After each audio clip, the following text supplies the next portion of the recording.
أعوذ بالله من الشيطان الرجيم بسم الله الرحمن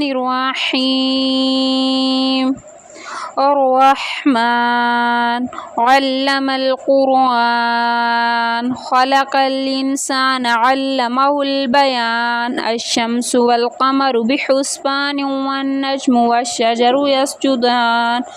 والسماء رفعها ووضع الميزان ألا تطغوا في الميزان وأقيموا الوزن بالقسط ولا تخسروا الميزان والأرض وضعها للأنام فيها فاكهة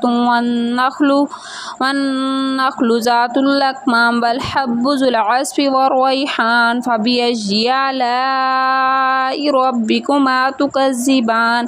خلق الإنسان من صلصال كالفخار وخلق الجان من مارج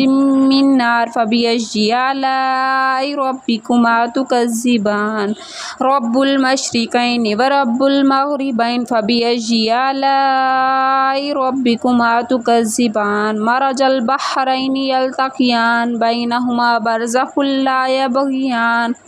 فبأي آلاء ربكما تكذبان يخرج منهما اللؤلؤ والمرجان فبأي آلاء ربكما تكذبان وله الجوار المنشآت في البحر كالأعلام فبأي آلاء ربكما تكذبان